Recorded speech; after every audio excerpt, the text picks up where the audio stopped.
আসসালামু আলাইকুম। আপনারা সবাই কেমন আছেন? আশা করি ভালো আছেন। আসলে গতকালকে শুক্রবার ছিল। গতকালকে যেই ভূমিকম্পটা হয়েছিল, এরকম ভয়ঙ্কর ভূমিকম্পের সম্মুখীন আমি কখনো হইনি। ছোটোবেলা অনেক নিউজে দেখেছি এবং অনেক গণ্যমান্য মুরব্বিদের মুখ থেকে শুনেছিলাম যে অনেক ভয়ঙ্কর ভূমিকম্প হয়, তাদের কাছ থেকে অনেক ইতিহাস শুনেছিলাম। কিন্তু কখনো কল্পনা করিনি এরকম ভয়ঙ্কর ভূমিকম্পের সম্মুখীন হতে হবে এবং দেখতে হবে। সেই গতকালকে ভূমিকম্পটা হয়েছিল, আজকে রোজ শনিবার। আজকে ওই ভয়টা আমার ভিতর থেকে এখনও যায়নি। যখনই ওই ভূমিকম্পের কথা আমার মনে পড়ে, আমার পুরো শরীর শিউরে ওঠে। ওই সময়টা এতটা ভয়ঙ্কর ছিল।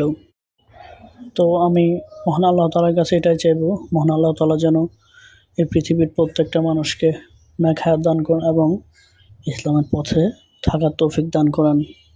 আমিন। তো আসলে পবিত্র কালামে এটা উল্লেখ আছে যে এরকমই কোনো এক শুক্রবারে কিয়ামত অনুষ্ঠিত হবে। তো মহান আল্লাহ তাআলা আমাদেরকে এই ছোট্ট একটা ভূমিকম্প দিয়ে এটাই বোঝাতে চেয়েছেন যে উনি চাইলে কী না করতে পারেন।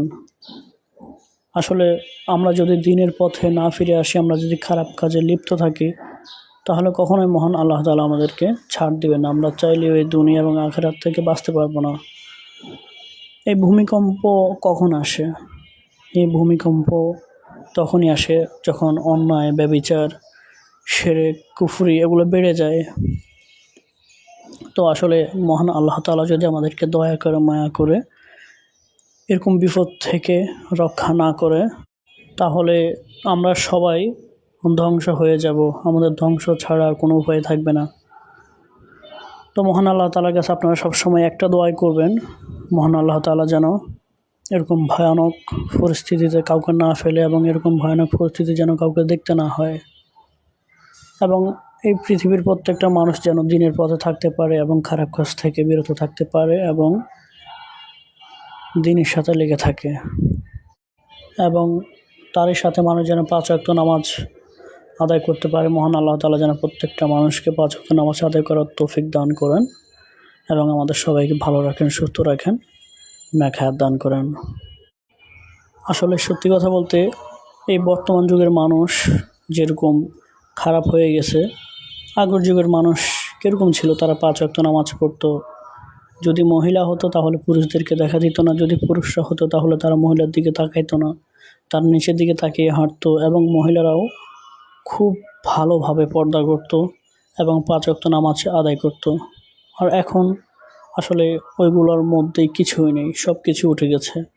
মহিলারা পুরুষদের মতো চলাফেরা করে, বরং পুরুষরা যেভাবে চলার কথা মহিলারা তার চাইতে বেশি উশৃঙ্খলভাবে চলে।